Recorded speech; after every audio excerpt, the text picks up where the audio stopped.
nous allons trouver la masse molaire de la molécule de glucose, autrement dit, la masse molaire de C6H12O6. Et pour ce faire, nous avons besoin de notre tableau périodique des éléments. Commençons par le carbone. Nous voyons dans notre tableau périodique des éléments que le carbone a pour masse atomique relative 12,011.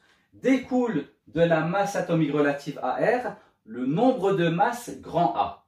Eh bien, le nombre de masse est égal à la masse atomique relative arrondie. Donc, on arrondit 12,011, ce qui nous donne 12. Eh bien, le nombre de masse est égal à 12. En réalité, le nombre de masse, c'est la masse molaire du carbone. Autrement dit, 12, c'est 12 grammes par mole. Eh bien, la masse molaire du carbone est de 12 grammes par mole. Passons à l'atome d'hydrogène. Nous voyons que la masse atomique relative de l'hydrogène est de 1,0080. Ça, c'est ce que l'on voit au niveau du tableau périodique des éléments. Découle de la masse atomique relative le nombre de masse grand A. Eh bien, on détermine le nombre de masse tout simplement en arrondissant la masse atomique relative. On arrondit 1,0080 et ça nous donne 1. Très bien. Eh bien, ce 1, donc ce nombre de masse, en réalité, signifie que la masse molaire de l'hydrogène est égale à 1 g par mole. Ainsi, on a déterminé la masse molaire de l'hydrogène.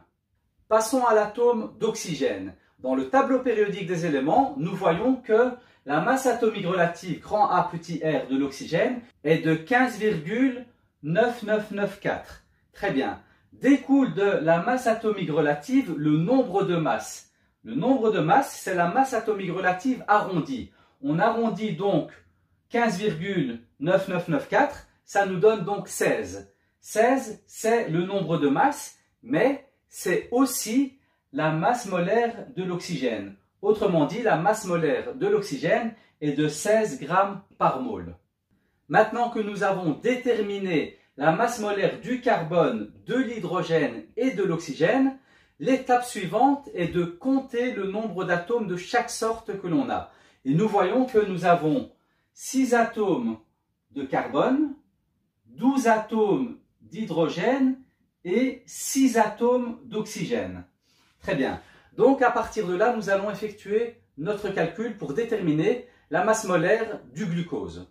Bon, donc masse molaire du glucose est égale à... On va commencer par le carbone. Nous voyons que nous avons 6 atomes de carbone.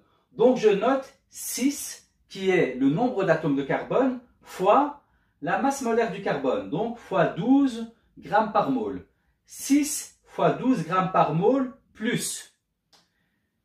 Ici, nous avons le nombre d'atomes d'hydrogène, donc plus, entre parenthèses, 12, qui est le nombre d'atomes d'hydrogène, donc 12 fois la masse molaire de l'hydrogène. Donc 12 fois 1 gramme par mole.